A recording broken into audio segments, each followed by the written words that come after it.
How you guys doing today? I want to read an excerpt for you. I find this very interesting.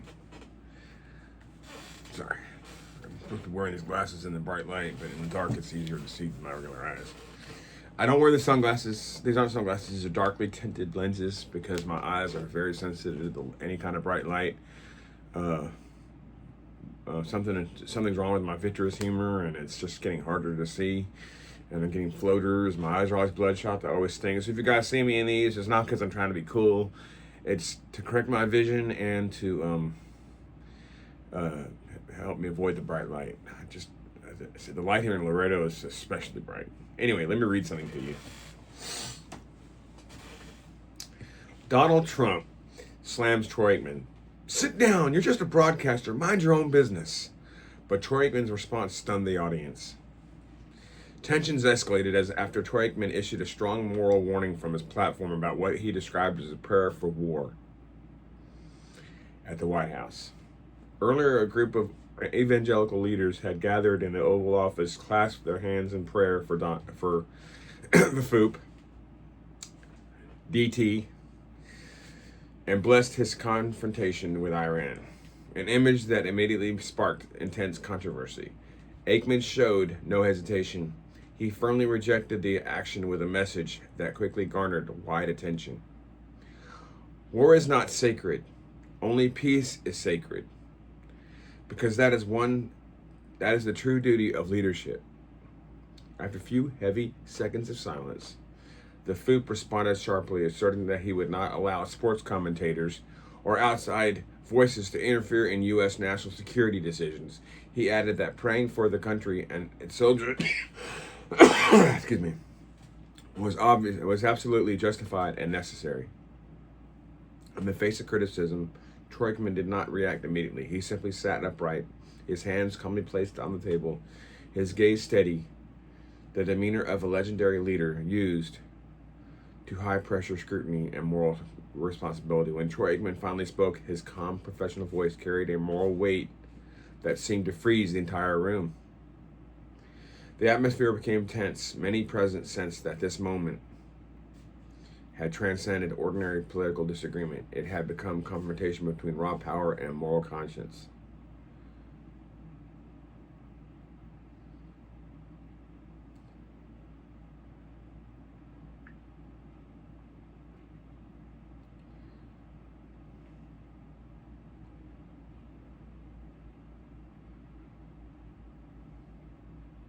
Sorry. How many of you guys would rather listen to Troy Aikman than the FOOP? Count me in. You know, that's the problem with Donald, with the Donald. And I don't know, he's charismatic. I guess in certain circles he's interesting, but I enjoyed him in The Apprentice. I liked that show. I thought it was interesting, but that was something that he knew about. He doesn't know how to be a leader especially of a country. He's a 79-year-old baby. Anyway, today I want to talk. I know I stopped for a minute. I just want to make sure I covered everything with you guys. I guess I'm trying to get at is the fact that our country's strong, and this is a scary time. But we have way too many Democratic governors, way too many Democratic political leaders to just bow down in defeat. One man, especially a man as feeble and as stupid as the FOOP, is going to destroy this country. Myself and a group of soldiers are currently on a list of active alert. And that means that we need to be ready. I work out every day. I'm 55 years old, but I feel like I'm in my 30s. My right knee hurts all the time, but it's because I'm 55, and in 55 years, I seem to have twisted that right knee more times than I can count. And after 55 years of abuse, it's tender. It hasn't fully healed. I don't know if it ever will. I've probably lost some cartilage in it, maybe some connective tissue, but I'm ready to battle. I'm ready to fight and die for this country because I love the United States of America. My wife, who who is half my heart, is always calling me to the mat. And she keeps reminding me that, and I tend to agree, I don't agree with her on everything. A lot of things I just kind of close my mouth and avoid an argument and just let it go. But one of the things that she has said that I agree with is, this isn't America. This is the United States of America. There's Central America, there's South America, you know, this is, and there's far North America, which is Canada. We are the United States of America. And there's in the United States of America, there is the continental U.S., which is the little map you see with all the little Texas down here, and Maine and New York over here, and Washington and Oregon over here, and California over here. And then you have like your little offshoot states like Hawaii and Alaska. We don't need 51 states, FOOP. 50's good. 50's a nice, even number. Anyway, and we had friends. And I hope they're wise enough to know that that as a collective whole, the United States of America made a mistake. Anyway, that's another conversation I'm going off on. But back to I want to talk about getting older. I believe that when I die, I'm going to go someplace better than this. I don't throw my views or my religion on anyone. I don't think that's my job. I don't think that's what he called me here to do. But anyway, still, while I'm here on this earth, in the United States of America, I'm going to get up every day. I'm going to do my curls. I'm going to do my sit-ups. I'm going to do my push-ups. I'm going to do my squat thrusts. And then I'm going to walk run 5 to 6 miles. And when I can afford it, I'll fix my e-bike. Right now, I'm putting money away. But I'm not going to ever quit trying. I can fix then I feel good about myself. Now, what I'm not too happy about is the whole skin thing. I am fighting that fight, boy. I'm not going to...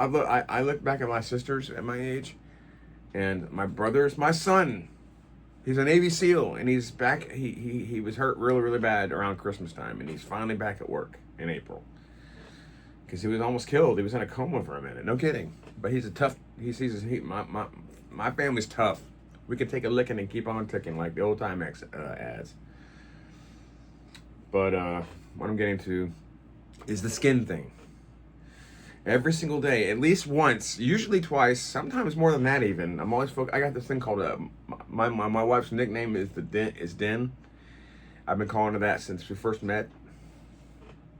When I first fell in love with her, and I'm still in love with her. But I have this thing called the Den line.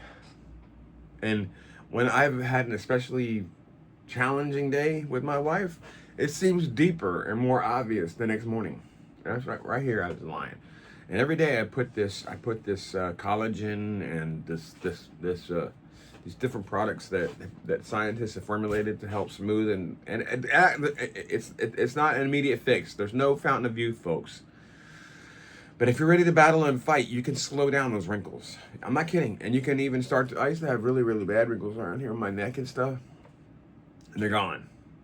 So it's not an instant fix. The fountain of youth is to get up every day, get off your lazy butt, and don't sit on your butt all day, and get out and do stuff.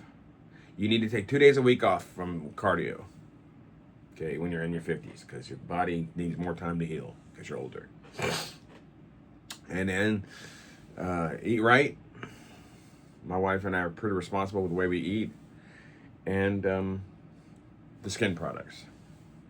I use collagen. I use the Gold Bond. I use their products. And every single morning, the first thing I do is wash my face, and I put that stuff on my face. And then usually before I go to bed. And sometimes in the middle of the day. So, 2 to 3 times a day, 1 to 3 times a day, use your skin products. But still, I'm thinking back and I'm remembering, I'm watching Facebook, and I'm looking at these, shows I actually watched as a kid, like 8 is Enough. I watched 8 is Enough. Did anybody out there watch 8 is Enough? And Nicholas is dead. He was the youngest one. And what happened? Adam Rich passed away. There's some that are still alive. You know, Dick Van Patten was probably if he was alive, he'd be over 100. He was a widowed father, and he had 8 kids. You know, it's just a great story. And all the Brady Bunch. I was a little toddler, like 3 and 4 years old, but I remember them being on TV. And then I remember the syndicated shows like Bewitched and I Dream of Jeannie and Gilligan's Island. There's only one Gilligan's Island cast mate left. Tina Louise is still around, and she's got to be like 100 now. But and I'm going on my on YouTube. Hey YouTube folks, and I'm watching, and I'm seeing like old they've reintroduced like Escape from Gilligan's Island. They escaped from Gilligan's Island in 1978, so that means that Gilligan's Island was like no longer being made when I was a kid. So what did I watch? Anyway, I remember coming home from school and sitting on the floor in front of the TV. I mean, like in elementary school, coming home, sitting in front of the TV, and eating a bowl of cereal and watching one of my shows. Anyway, just remember, if you want to, if you I know I'm sure you've heard it from everyone else, but I'm not kidding. It is that simple. Do some kind of exercise every day.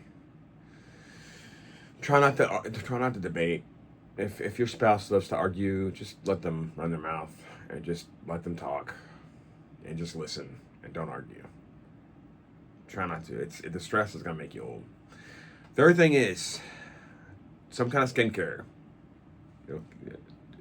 Trust me, it's a maintenance thing. And if you put the work into the maintenance, it will work.